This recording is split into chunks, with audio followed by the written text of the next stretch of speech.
El tenedor se detuvo a medio camino de mi boca, y un trozo de salmón sellado a la sartén tembló a centímetros de mis labios. Afuera, la ciudad tarareaba su habitual melodía nocturna, pero dentro de nuestro pequeño reservado, el mundo se había paralizado. Sara acababa de soltar su bomba, con naturalidad, entre un sorbo de Chardonnay y un comentario sobre la nueva decoración del restaurante. Ah, por cierto, había empezado, las 4 palabras más peligrosas en un matrimonio. Mi amigo Jake está en un aprieto. Su nuevo contrato de alquiler se canceló y necesita un lugar donde quedarse unas semanas. Le dije que podía usar la habitación de invitados. Esta noche va a mudarse. El salmón se me resbaló del tenedor y cayó con un golpe seco y definitivo en el plato blanco inmaculado. Mi cena de aniversario. Nuestra 10ª. Un sabor metálico, agudo y cobrizo como el de una moneda vieja, me inundó la boca. Era el sabor de la traición, y eclipsaba por completo la costosa comida que ya no podía comer. La observé de verdad, mientras jugueteaba con su servilleta, negándose a sostener mi mirada. Sus dedos, largos y delicados, jugueteaban con el pie de su copa de vino, y la luz de la vela se reflejaba en el anillo de bodas de diamantes que le había puesto hacía una década. Parecía un elemento de utilería en una obra mal montada, una burla barata de los votos que habíamos hecho. No me miraba porque sabía lo que hacía. Sabía lo que esto significaba. Todo estaba ahí, en el ligero temblor de su mano, la firmeza de su mandíbula, la opresión en mi pecho, una dolorosa opresión que era a partes iguales rabia ardiente y humillación profunda. No me pedía permiso. Me informaba de una decisión ya tomada. Jake, su amigo del gimnasio, cuyo nombre había empezado a aparecer en sus historias con cada vez más frecuencia estos últimos meses. Se mudaba a mi casa esa noche. Su audacia era impresionante. Ella traía su aventura a nuestra casa, a la cama al final del pasillo, y esperaba que yo simplemente, ¿qué? ¿Aceptara?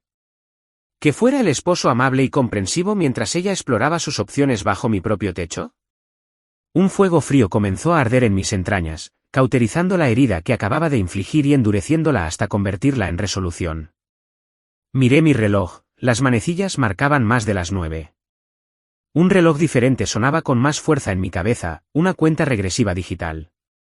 En menos de 24 horas, a las 9 en punto de la mañana siguiente, el pago de la hipoteca de $6.000 se debitaría automáticamente de nuestra cuenta corriente conjunta, una cuenta en la que había depositado mi herencia, una cuenta que ella había tratado como un fondo secreto personal para sus compras en boutiques y sus días de spa. El momento no era casualidad. Ella y su amante se mudaban, y se esperaba que yo financiara su pequeño experimento doméstico. Me invadió una oleada de claridad, tan aguda y severa que casi me mareó. Estaba a punto de llevarse el susto de su vida. Estaba a punto de asegurarme de que nunca más volviera a ver un centavo de nuestro dinero, mi dinero. Una lenta sonrisa se extendió por mi rostro, una sonrisa hueca y escalofriante que no se acercó a mis ojos. Tomé el tenedor, pinché el salmón caído y le di un mordisco. Claro, cariño, dije con la voz suave como el cristal, sin delatar el caos que se agitaba en mi interior. Cualquier cosa por un amigo necesitado. Tenemos espacio de sobra. Finalmente levantó la vista, con un destello de sorpresa en los ojos, rápidamente reemplazado por una oleada de visible alivio. Ella creía haber ganado. Creía que yo era así de débil. No tenía ni idea de que no estaba simplemente aceptando sus condiciones. Estaba empezando la guerra, y mi primer movimiento ya estaba planeado. El viaje a casa fue un estudio en silencio. Sara intentó llenar el vacío con charlas vacías sobre el tráfico y el carísimo servicio de aparcacoches, pero yo solo respondí con monosílabos. Mi mente era un torbellino de logística y cifras frías y contundentes. Cada semáforo en rojo parecía una eternidad, una provocación del universo. Para cuando llegamos a la entrada, ya había otro coche aparcado en la acera, un Honda Civic destartalado que gritaba, músico con dificultades, o, en este caso, gorrón desempleado. Jake ya estaba aquí. Ni siquiera nos había esperado. Estaba de pie en nuestro porche, con su mochila a los pies, bañado por el acogedor resplandor de la luz que había pagado para que instalaran la primavera pasada. Mientras Sara salía apresuradamente del coche, todas sonrisas y disculpas por la espera, me encerré en mi despacho. La puerta se cerró con un clic, un sonido definitivo. Mientras ella hacía de anfitriona perfecta, acompañándole a su amante a la habitación donde solía alojarse mi madre, yo desmantelaba nuestra vida juntos. Abrí la aplicación de banca en mi portátil, con los dedos revoloteando sobre el teclado. Hacía 6 meses, una sospecha persistente me había llevado a abrir una cuenta de ahorros independiente en un banco en línea del que ella nunca había oído hablar. La llamé Éxodo. Con 3 clics y una confirmación de seguridad enviada a mi teléfono, transferí la mitad de nuestros ahorros conjuntos, una suma considerable de 6 cifras. La transacción fue instantánea e irreversible. El saldo de nuestra cuenta compartida se desplomó. Que llegara el pago de la hipoteca mañana.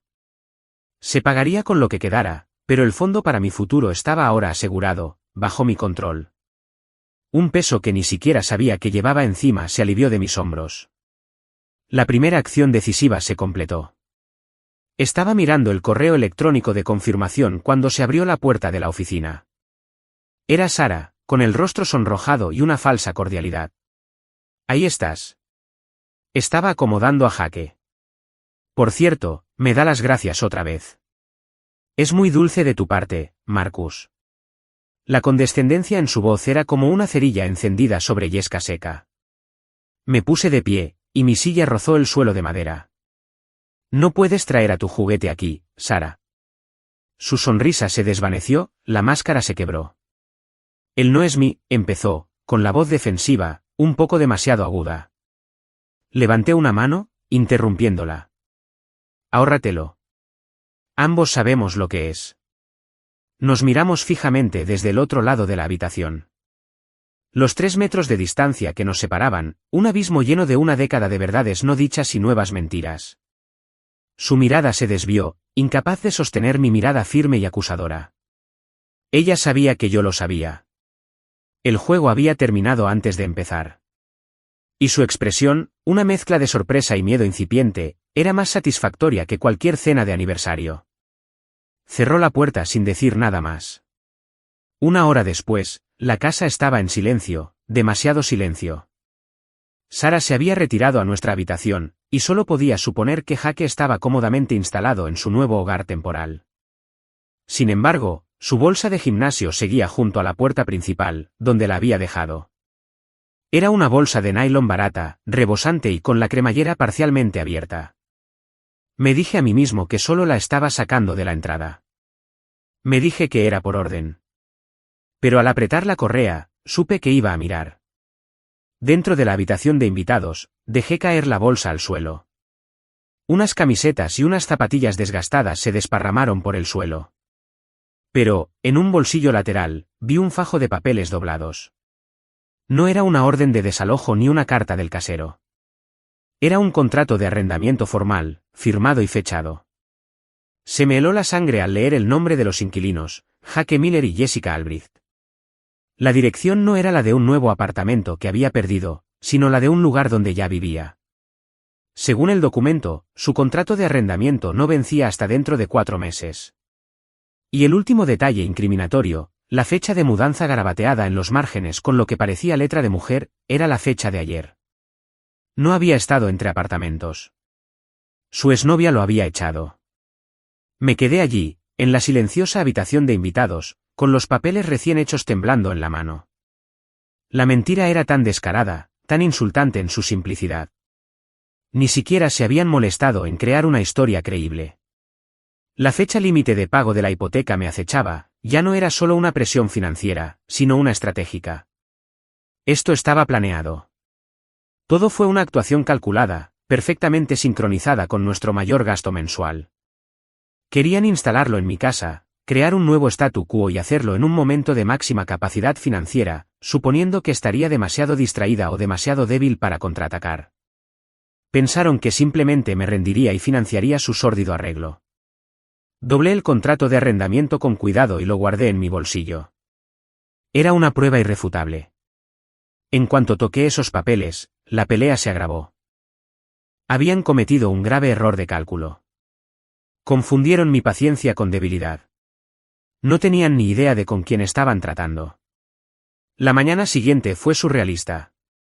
El pago de la hipoteca se había debitado a las 9 en punto, una silenciosa amputación digital de una cuenta ahora gravemente herida.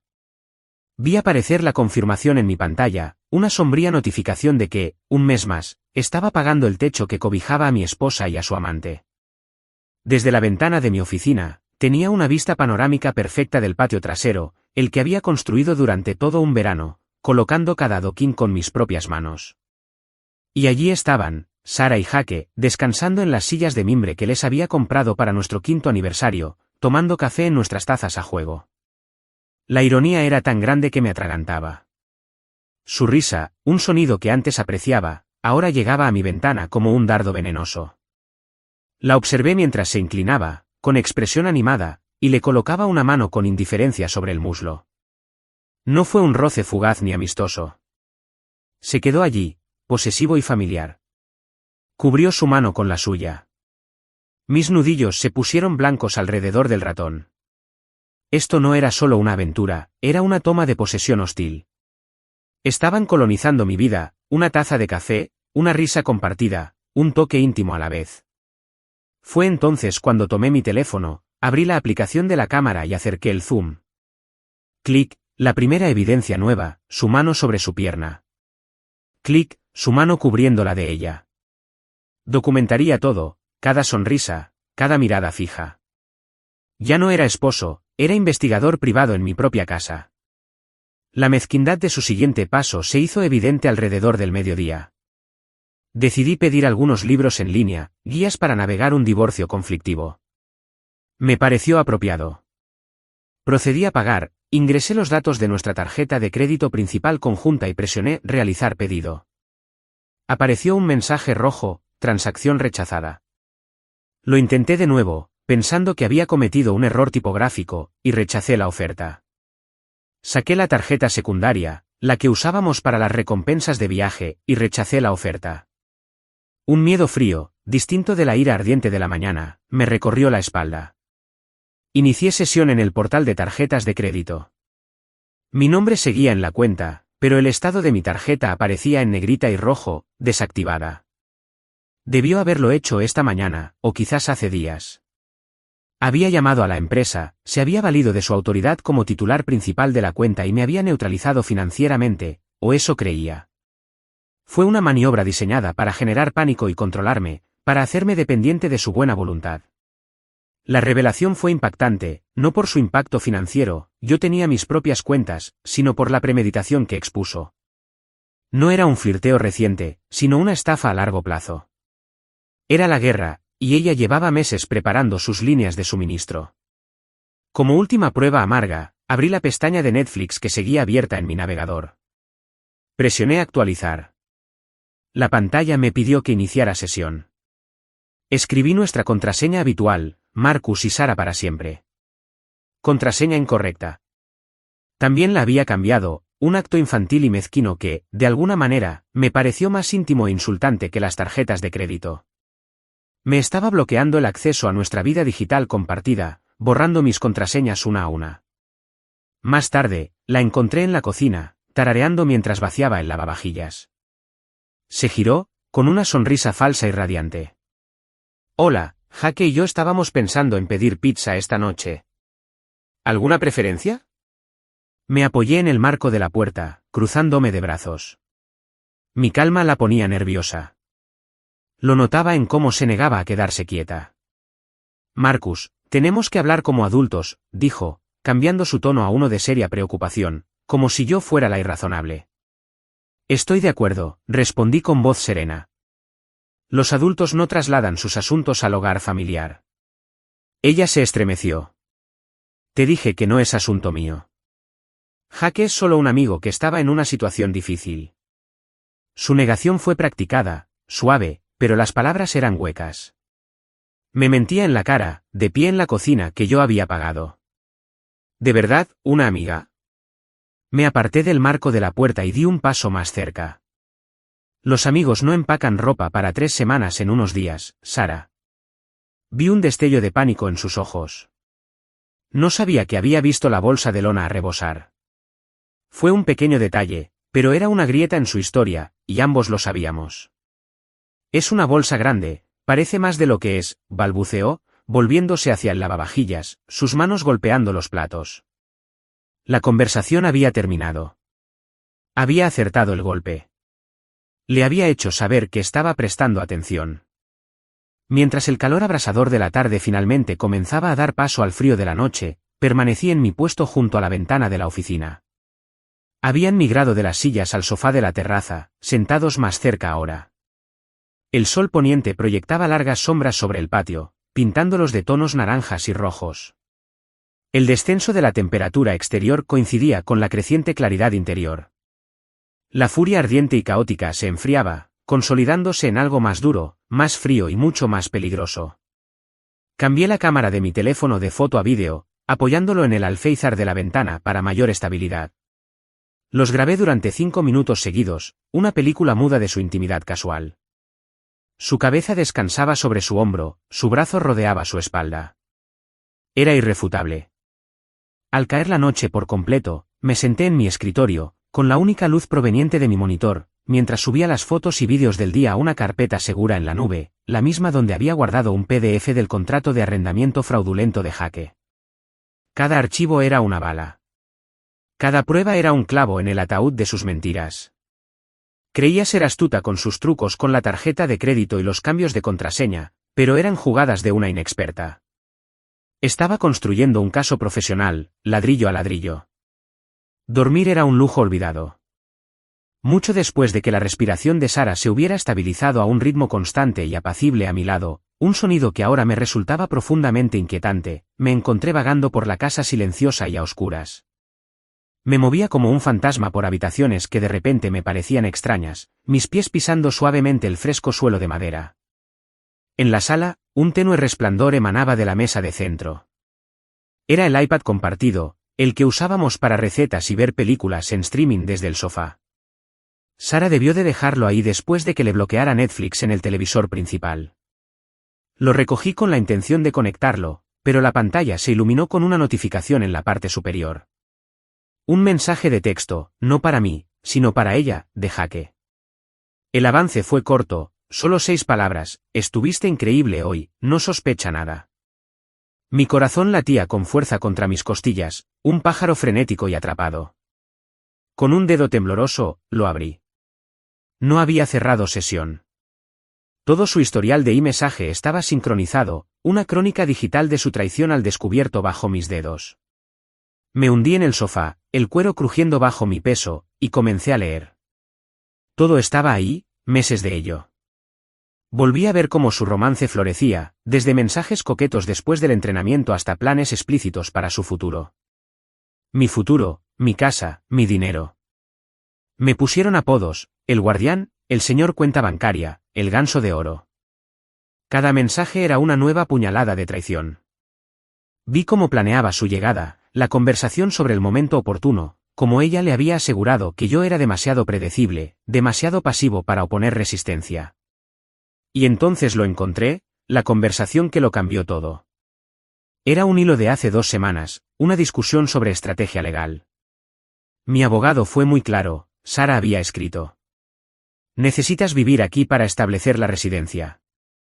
Una vez que seas inquilino oficial, refuerzas mi derecho a la casa cuando la solicite, respondió Jake. Así que solo tengo que aguantar un mes más o menos, incluso con él allí. La respuesta de Sara me heló la sangre, sobre todo con él allí. Se nota que intentamos que funcionara. William dice que al juez le parece mejor. Solo pórtate bien, sé un amigo servicial y déjame encargarme de Marcus. Él financiará nuestra transición sin siquiera saberlo. Williams, ella tenía un abogado, no solo un amigo, no solo una aventura, sino un abogado.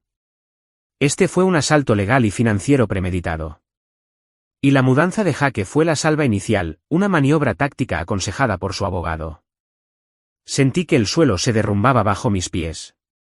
Pero en lugar de pánico, una extraña y aterradora calma se apoderó de mí. Me habían dado todo su plan de acción.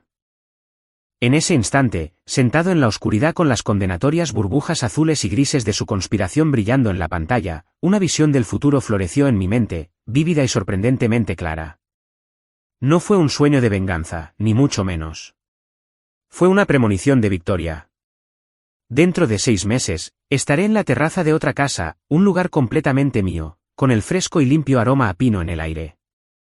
La ciudad, esta vida, esta mujer serán un recuerdo lejano, un capítulo que he terminado de leer.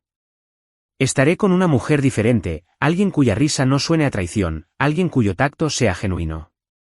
Estaremos tomando café, y ella me preguntará por qué sonrío.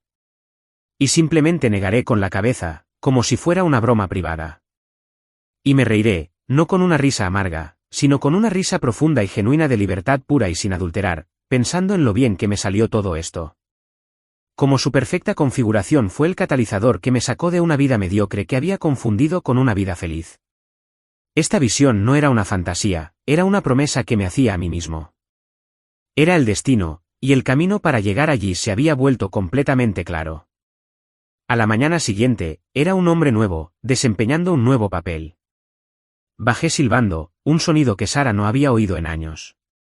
Ella y Jake ya estaban en la isla de la cocina, con aspecto tenso, probablemente preguntándose cuál sería mi siguiente paso después de nuestra discusión de ayer. Sonreí alegremente y abrí el refrigerador. Buenos días a los dos. Estaba a punto de preparar una cafetera. ¿Quieren un poco? Sara me miró atónita. Jake parpadeó, con aire cauteloso.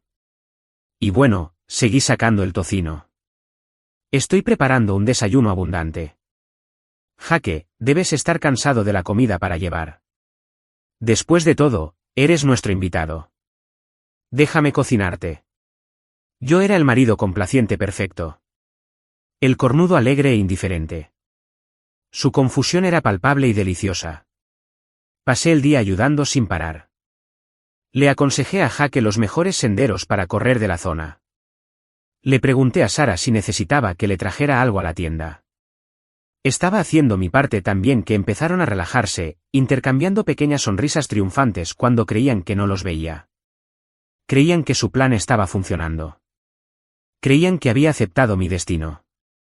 Mientras ellos se regodeaban en su aparente victoria, yo estaba en un rascacielos sobrio del centro, sentado frente a un gran escritorio de caoba con un hombre llamado David Williams, mi abogado.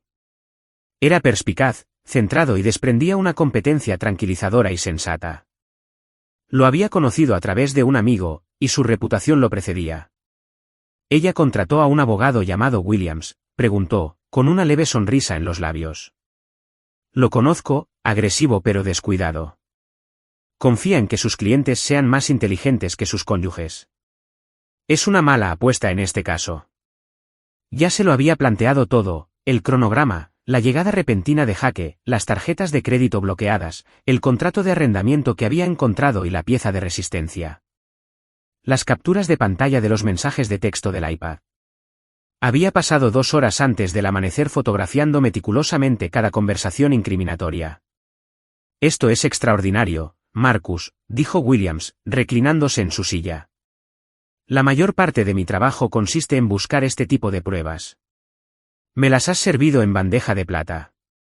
Entonces, ¿cuál es nuestra jugada?, pregunté con la voz tensa por la anticipación. Dejaremos que se sientan cómodos, dijo, juntando los dedos. Su abogado le aconseja que fije la residencia de Jake. Bien, dejaremos que él la fije. Queremos que esté tan enredado en esto que no pueda salir. Ahora mismo, tu esposa cree que tiene el control. Cree que te ha cortado el suministro financiero y que poco a poco se está apoderando de la casa. Dejamos que siguiera pensando eso, pero el dinero, la casa. El dinero que trasladaste está a salvo. Presentaremos una orden judicial para congelar los bienes comunes restantes en el momento oportuno. En cuanto a la casa, has estado pagando la hipoteca. Tienes los registros. Su ardid con las tarjetas de crédito es un regalo. Demuestra malas intenciones financieras. Pero los mensajes son la clave. ¿Un abogado que aconseja a un cliente cometer lo que equivale a fraude de residencia para obtener ventaja en un divorcio? Otro abogado se aprovecharía al máximo de eso. Pero podemos hacerlo mejor. Se inclinó hacia adelante, con los ojos brillantes. Necesitamos saber más sobre Jake. ¿La exnovia Jessica Albrecht, la del contrato de arrendamiento? Es nuestra siguiente parada, pero no puedes ser tú quien lo haga. Estás haciendo el papel de marido feliz, ¿recuerdas? ¿Qué me sugieres? Te recomiendo que contrates a un investigador privado con el que trabajo. Es discreto, brillante y averiguará todo lo que hay que saber sobre el señor Jake Miller y su situación.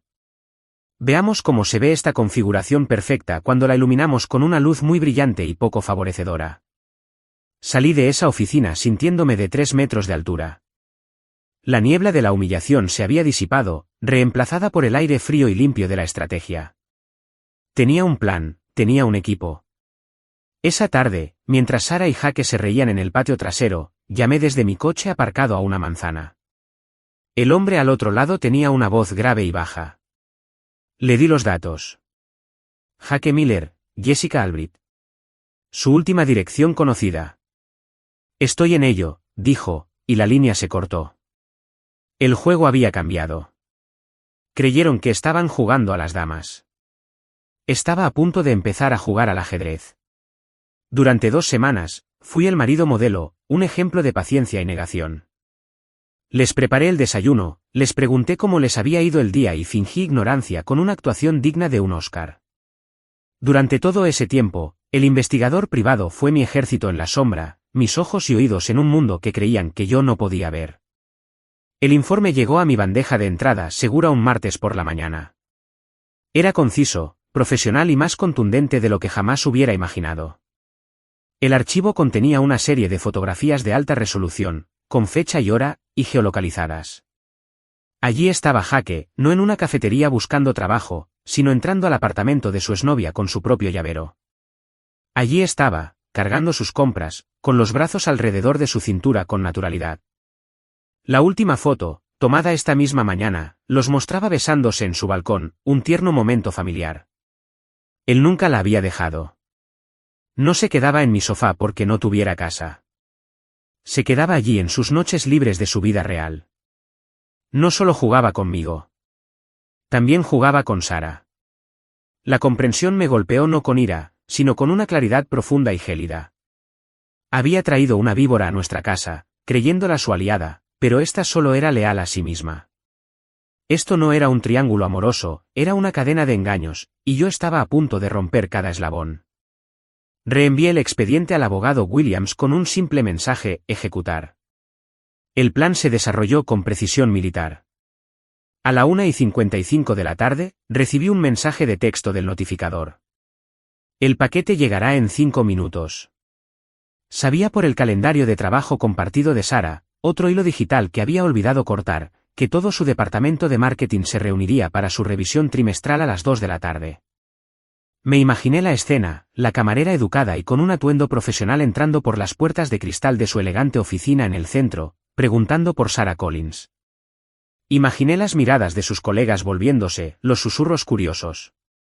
Lo vi entregarle el grueso sobre Manila, con su nombre y las palabras, petición de disolución de matrimonio, escritas con precisión en el anverso. Imaginé cómo palidecía, cómo se desmoronaba frente a las mismas personas a las que tanto se esforzaba por impresionar. Mientras su mundo se derrumbaba en un foro público, el mío se reconstruía. En ese preciso instante, un cerrajero estaba en mi puerta. El zumbido de su taladro le impedía metódicamente el acceso a la casa. Cilindros nuevos, cerrojos nuevos, llaves nuevas que solo me pertenecían a mí. Las bolsas de lona de Jake, que yo misma había preparado esa mañana, estaban ordenadas junto a la acera como un triste y abandonado monumento a su fallido golpe de estado. Debió de haber superado todos los límites de velocidad para llegar a casa. Oí el chirrido de sus neumáticos al entrar en la entrada, y la puerta del coche se cerró de golpe con tanta fuerza que hizo vibrar las ventanas. La observé desde la sala mientras subía pisando fuerte por la acera, con el rostro destrozado por la furia. Metió la llave en la cerradura nueva, no encajaba. Lo intentó de nuevo, haciéndola vibrar con una rabia frenética e impotente. Entonces se oyeron los golpes, una serie de golpes sordos y huecos contra la sólida puerta de roble. La dejé continuar un minuto entero antes de acercarme con calma y abrirla, dejando la cadena de seguridad puesta. Se quedó en el porche, sin aliento y con la mirada perdida. «No puedes dejarme fuera de mi propia casa», gritó con la voz entrecortada.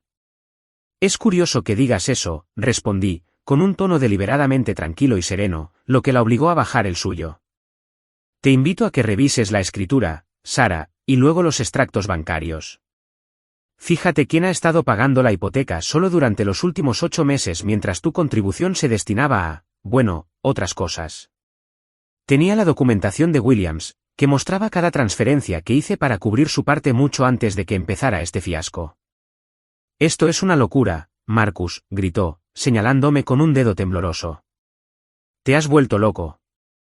No, lo loco es pensar que seguiría subsidiando tu nidito de amor bajo mi propio techo, dije, con la voz endurecida. Lo loco es creer que tu plancito iba a funcionar. Jaque es mi invitado, tiene derechos.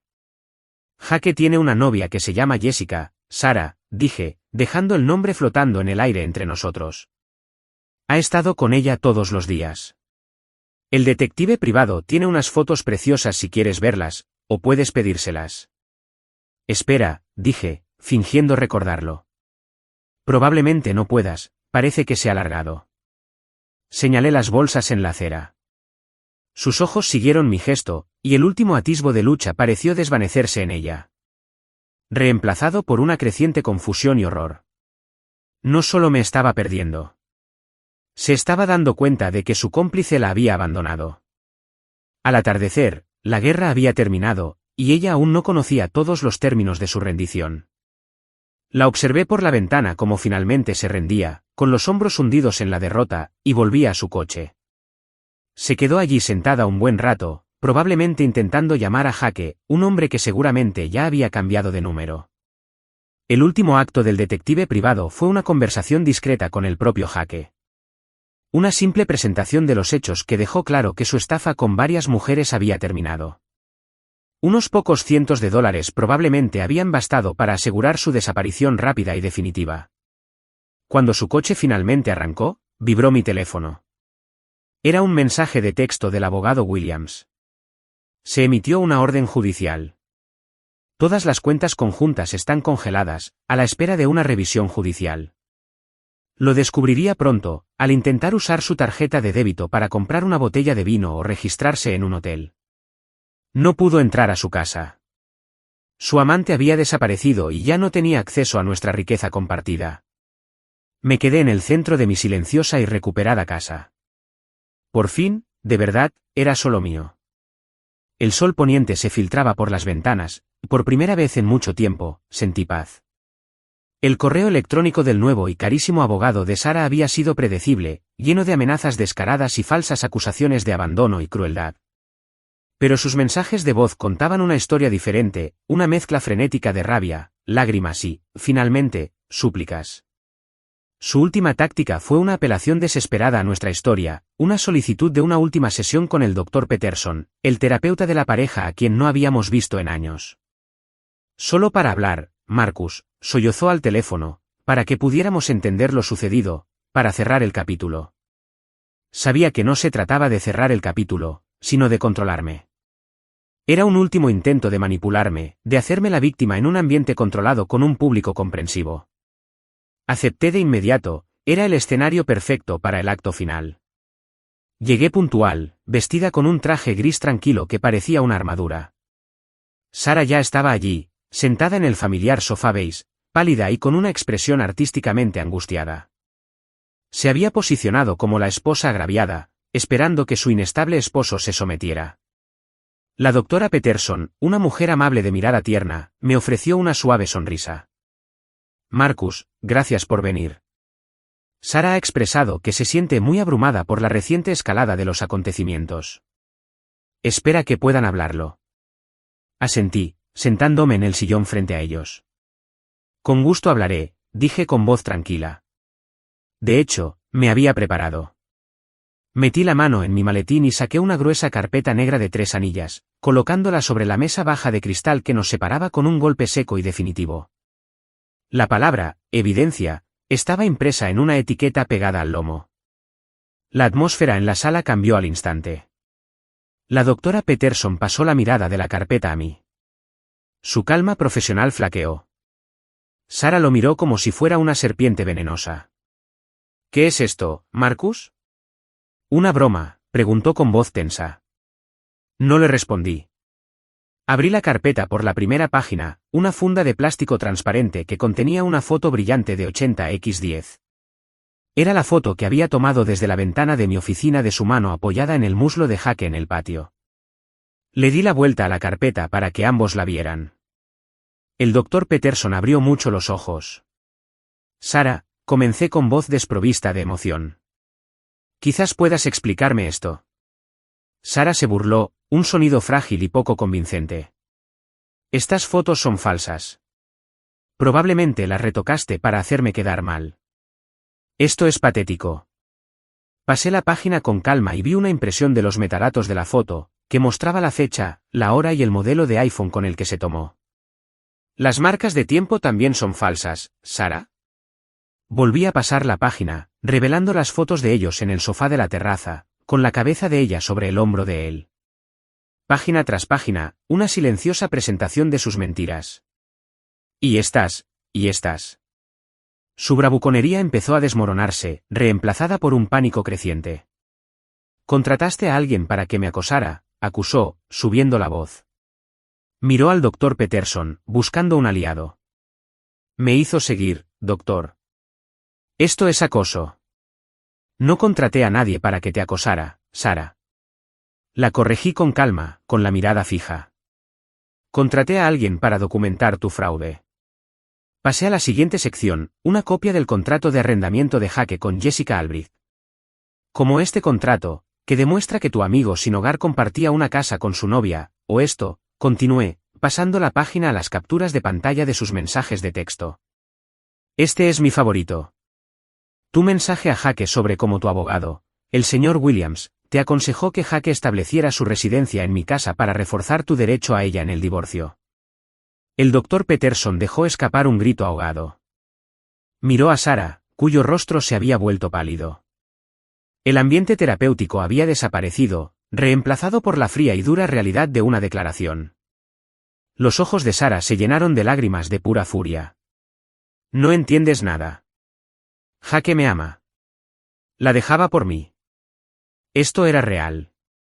Esa fue mi señal. Rebusqué en mi maletín. Eso es lo que pasa con el amor, Sara. Es una palabra complicada. Saqué otro objeto y lo puse en la mesa junto a la carpeta. Era el teléfono de Jake. Debió de haberlo olvidado al desaparecer tan rápido. Estaba en la habitación de invitados. Qué suerte que lo encontré. Sus ojos se fijaron en el teléfono, un pequeño rectángulo negro que contenía toda la verdad. El detective privado había hecho un trabajo excelente, no solo convenciendo a Jake de desaparecer, sino también de que le diera su teléfono a cambio de una indemnización razonable. Un pequeño precio a pagar por el jaque mate definitivo. Lo desbloqueé. La contraseña había sido parte del acuerdo, y abrí sus mensajes, girando la pantalla para que ella pudiera verlos. La conversación más importante no fue con ella. Fue con Jess. 3. Dice que te ama, dije en voz baja y firme. Pero Jake le ha estado enviando mensajes a su ex sobre volver a vivir con ella definitivamente. Revisé los mensajes. Sus mensajes desesperados y sin respuesta se intercalaban con los suyos, llenos de cariño y disculpas, dirigidos a la otra mujer. No tuve que leerlos en voz alta. Ella podía ver los avances, los emojis de corazón, los planes que hacían para un futuro que nunca la incluía. Lo siento mucho, cariño. Me metí en un lío. Siempre fuiste tú. Leí en voz alta uno de sus mensajes. Solo unos días más y tendré suficiente dinero para comprarnos ese sofá nuevo que queríamos. Ya casi termino con esta loca. Sara emitió un sonido ahogado, un grito de animal herido.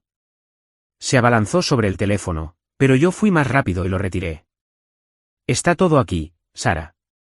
Cada mentira que te dijo, cada mentira que le dijo a ella. Parece que la única persona con la que fue honesto fue consigo mismo. La sesión terminó ahí mismo. La fachada cuidadosamente construida de su victimización se hizo añicos. Y solo quedó la cruda y horrible verdad. Finalmente se derrumbó, disolviéndose en sollozos desgarradores, con el rostro hundido entre las manos. La doctora Peterson permaneció sentada en un silencio atónito, como un árbitro en un partido que se había convertido en una masacre. Me miró con expresión indescifrable, y luego volvió a mirar a su cliente, que lloraba. No había nada más que decir. La verdad estaba sobre la mesa, innegable y absoluta. Me puse de pie, ajustándome los puños de la chaqueta. Saqué una tarjeta de visita de mi cartera y la deslicé por la mesa de cristal hasta que se detuvo justo al lado del teléfono de Jake. Era para el abogado Williams, mi abogado. De ahora en adelante, toda comunicación podrá pasar por él, dije en voz baja. Fue un acto de separación definitivo, el último lazo entre nuestras vidas personales se cortó. No levantó la vista. Al llegar a la puerta, me detuve y me volví para decir una última frase. Sabes, es curioso cómo funcionan las cosas, dije, con un tono casi coloquial. El doctor Peterson y Sara me miraron confundidos. Ayer recibí una oferta de trabajo preliminar, una oportunidad fantástica. Es en Denver. Dejé que eso flotara en el aire un momento, plantando la semilla de mi próximo capítulo, no solo para ellos, sino para mí. Mi futuro ya estaba comenzando, a 1000 millas de esta habitación, de esta vida. No esperé una respuesta. Me di la vuelta, salí por la puerta y no miré atrás. El aire era diferente allí, más denso, más limpio, impregnado del tenue aroma a pino de las colinas que se alzaban como gigantes en la distancia, 6 meses atrás. Parecía que había pasado una eternidad desde que salí de la consulta del doctor Peterson, con el peso de mi antigua vida desprendiéndome de los hombros a cada paso. Ahora, el sol del atardecer proyectaba un cálido resplandor dorado sobre la nueva terraza de madera que acababa de teñir el fin de semana pasado. David, mi mejor amigo y de toda la vida, había volado para ver la nueva casa y brindó con su botella de cerveza, chocando su vaso contra el mío. Felicidades por tu libertad y tu nueva casa, dijo, con una amplia y genuina sonrisa en su rostro. En serio, Marcus, no te había visto tan relajado en 10 años. Te ves más ligero. Tomé un largo sorbo de cerveza fría y me recosté en la silla, disfrutando de la paz. Más ligero, es una buena palabra, admití. No me di cuenta de lo pesado que era todo hasta que lo perdí. La casa, el matrimonio, las expectativas, todo era simplemente, espera.